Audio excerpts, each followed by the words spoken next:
Hello বন্ধুরা, সবাই কেমন আছো? আশা করি সবাই খুব ভালো আছো, সুস্থ আছো। তো আজকে আমি চলে এসেছি আবার একটা নতুন ব্লগ নিয়ে। আজকে আমি তোমাদেরকে ঘুরে দেখাবো রামেশ্বরমের মেন মন্দির, যেটা হোটেলের একদম আমরা যে হোটেল নিয়েছিলাম জেকে রেসিডেন্সি ওর কাছেই ছিল। তো আমরা যখন হোটেলে পৌঁছেছিলাম তখন ওনারা বলেছিলেন যে আপনারা বিকালবেলা আগে টেম্পলটা ঘুরে আসুন, তারপরে কালকে পুরো রামেশ্বরমটা ঘুরে দেখাবো।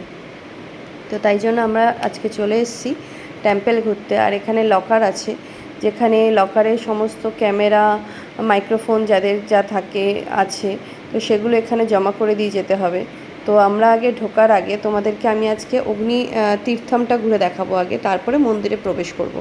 তো চলো তাহলে যাওয়া যায় আগে অগ্নি তীর্থম।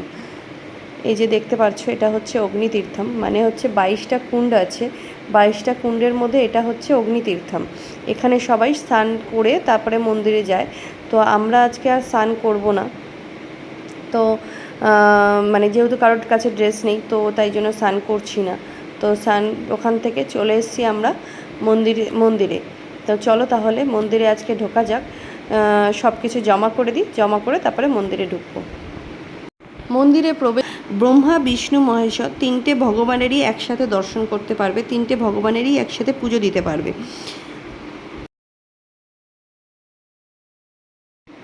আর এই যে দেখছো পিলারগুলো, এই পিলারগুলো কিন্তু বহু সেঞ্চুরি বছর আগের পিলার। আরও একটা জিনিস বলে রাখি, এই রামেশ্বরমের মন্দিরের করিডোর কিন্তু ওয়ার্ল্ডের সবথেকে বিগেস্ট করিডোর, মানে সব থেকে বড় করিডোর হচ্ছে এটা। আর প্রত্যেকটা পিলারে কিন্তু ভগবানের কিছু কিছু সুন্দর মূর্তি করা রয়েছে। আর এখানে প্রায় 1212 পিলার রয়েছে, মানে অসাধারণ লাগছে আমাদের দেখতে। তোমরা যারা রামেশ্বরম ঘুরতে আসবে এই মন্দির অবশ্যই দর্শন করবে। তাহলেও ভিডিওটাও তোমাদের তাহলে আশা করি খুব ভালো লেগেছে। আর ভিডিওটা ভালো লাগলে একটা লাইক, শেয়ার, কমেন্টস করে দেবে। তাহলে ভিডিওটাও এখানেই শেষ করছি, দেখা হবে নেক্সট ব্লগে। টাটা।